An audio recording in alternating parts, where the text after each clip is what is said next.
తెలంగాణ శాసనసభ సమావేశాలను BRS party boycott చేసింది.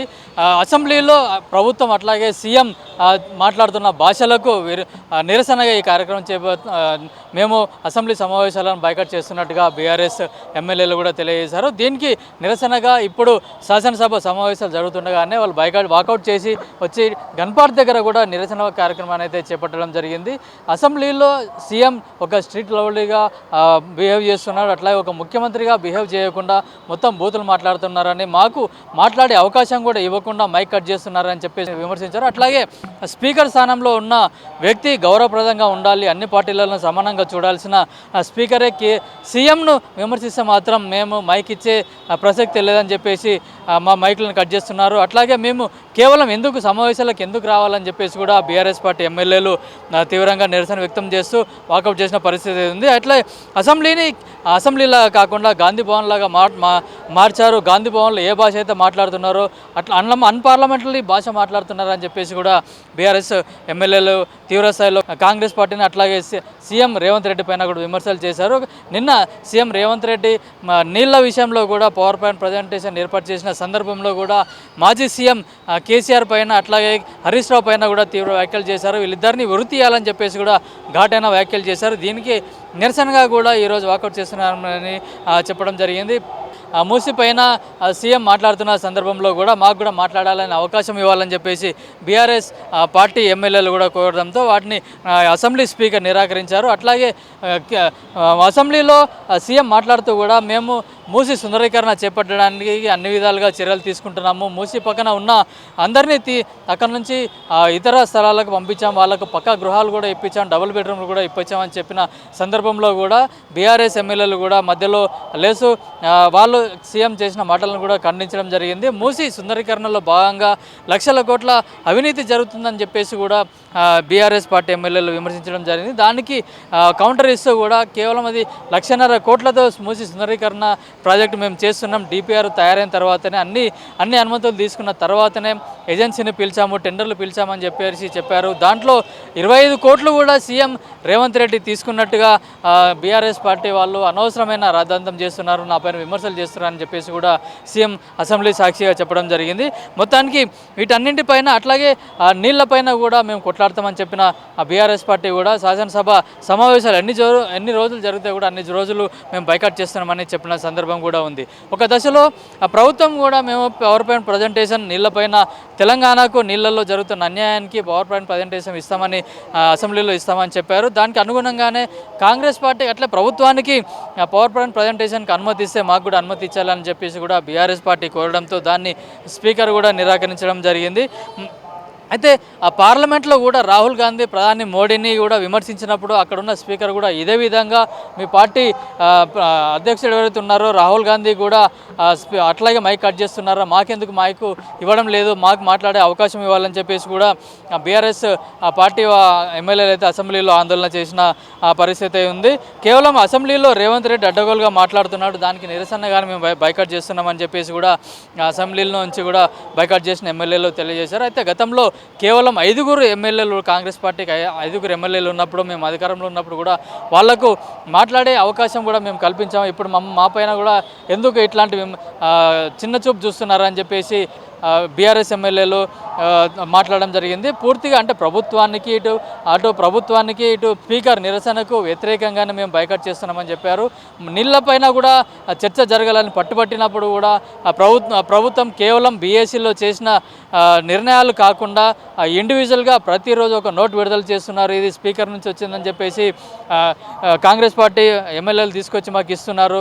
దానికే ఎవరైతే బీఏసీలో నిర్ణయించిన విధంగా కాకుండా మిగతా అంశాలను కూడా దీంట్లో పెడుతున్నారు. నీళ్లపైన చర్చ చేయడానికి మేము సిద్ధంగా ఉన్నాము.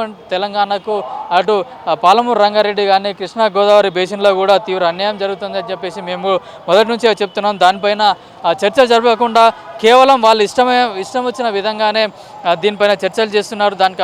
దానికి విమర్శనగానే మేము కూడా అసెంబ్లీ ఎన్ని రోజులు జరిగితే అన్ని రోజులు కూడా మేము అసెంబ్లీని బైకాట్ చేస్తున్నామని చెప్పేసి కూడా బీఆర్ఎస్ పార్టీ ఎమ్మెల్యేలు అయితే తెలియజేయడం జరిగింది. అయితే ఈరోజు ఉదయం అసెంబ్లీ 10 గంటలకు ప్రారంభమైన తర్వాత కూడా కొన్ని అమెండ్మెంట్లకు కూడా అసెంబ్లీ అసెంబ్లీ అయితే ఆమోదించడం జరిగింది. ముఖ్యంగా మహాత్మా గాంధీ ఉపాధి హామీ పథకంలో గాంధీ పేరును కూడా తొలగించడానికి వ్యతిరేకిస్తూ కూడా ఒక తీర్మానాన్ని ప్రవేశపెట్టడం జరిగింది. అట్లాగే జిహెచ్ఎంసీకి సంబంధించి 20 మున్సిపాలిటీలు 7 కార్పొరేషన్లను విలీనం చేస్తూ ఔటర్ రింగ్ రోడ్ లోపల ఏదైతే మున్సిపాలిటీలు ఉన్నారో అట్లా అవన్నిటిని కూడా జిహెచ్ఎంసీలో విలీనం చేసిన ఆ బిల్లును కూడా దీంట్లో ప్రవేశపెట్టి ఆమోదించడం జరిగింది. ఈ బిల్లులను ఐటీ శాఖ మంత్రి శ్రీధర్ బాబు ప్రవేశపెట్టడంతో ఏకగ్రీవంగా దీన్ని అయితే ఆమోదించడం జరిగింది.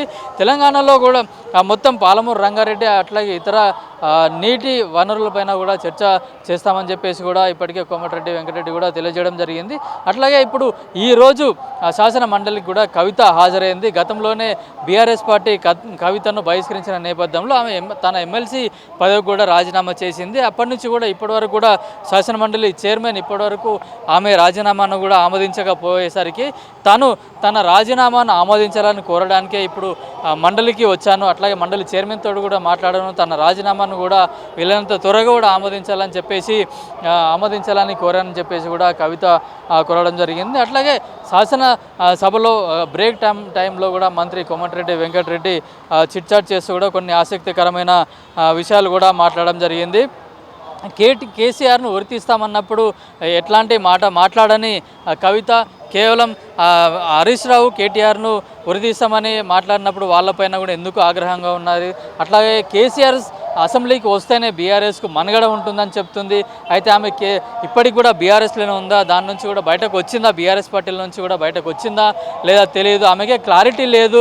కానీ ఇప్పటికీ దాంట్లో బీఆర్ఎస్ పార్టీ నుంచి బహిష్కరించిన తర్వాత ఇప్పుడు రాష్ట్ర వ్యాప్తంగా ఆమె ప్రచారం చేస్తుంది. అట్లాగే సభలు సమావేశాలు పెడుతుంది, ప్రజల వద్దకు వెళ్తుంది. ఇన్ని రోజుల నుంచి ఎందుకు ప్రజల వద్దకు వెళ్ళలేదని ప్రశ్నించారు. అట్లాగే నల్గొండకు జరిగిన బీఆర్ఎస్ పార్టీ హయాంలో నల్గొండకు జరిగిన అన్యాయం పైన కూడా ఎందుకు మాట్లాడలేదని చెప్పేసి కూడా కొన్ని ఘాటైన వ్యాఖ్యలు కూడా చేయడం జరిగింది. అయితే కోమటిరెడ్డి వెంకటరెడ్డికి తన బ్రదర్ రాజగోపాల్ రెడ్డికి మధ్య ఎట్లాంటి గొడవలు లేవని చెప్పేసి కూడా కోమటిరెడ్డి వెంకటరెడ్డి స్పష్టమైన వ్యాఖ్యలు అయితే చేయడం జరిగింది. మా మధ్య గొడవలు ఉన్నాయి, మా మధ్యలో మనస్పర్ధలు వచ్చాయని చెప్పేసి ఈ మధ్య కొంచెం ప్రచారం జరుగుతుంది, అట్లాంటిది ఏం లేదు, మేమందరం మా మధ్య సఖ్యత ఉందని కూడా చెప్పారు. నేను ఎప్పుడు కూడా మంత్రి పదవిని ఆశించలేదు, దాని గురించి నేను ఎప్పుడు పైరవీలు చేయలేదని కూడా చెప్పిన సందర్భం ఉంది. ఎందుకంటే గతంలో కూడా కొందరు మంత్రి పదవుల నుంచి తొలగిస్తారు, షఫ్లింగ్ అంటే మంత్రిమండలి షఫ్లింగ్ జరుగుతుందని చెప్పేసి కూడా కొన్ని వార్తలు వచ్చిన నేపథ్యంలో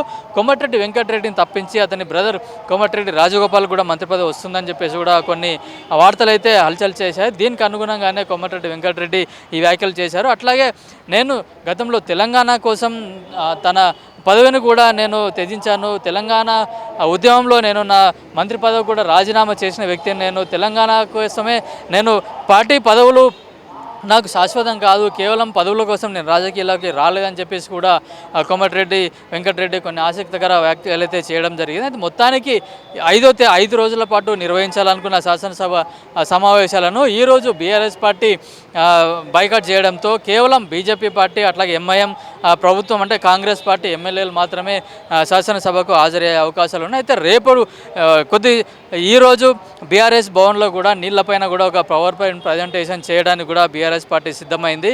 నీళ్లపైన జరుగుతున్న దోపిడీకి కేవలం సీఎం రేవంత్ రెడ్డి తను తీసుకున్న నిర్ణయాలే కారణమని, గత ప్రభుత్వంలో స్పష్టంగా తెలంగాణకు రావాల్సిన నీటి వాటాల కోసం గత 10 ఏళ్ళుగా మేము కొట్లాడామని చెప్పేసి కూడా బీఆర్ఎస్ పార్టీ దీనికి అనుగుణంగా ఒక పవర్ పాయింట్ ప్రజెంటేషన్ అయితే చేయడానికి సిద్ధమైంది. కెమెరామెన్ కిరణ్తో కిరణ్ కుమార్, పల్లవి టీవీ, అసెంబ్లీ, హైదరాబాద్.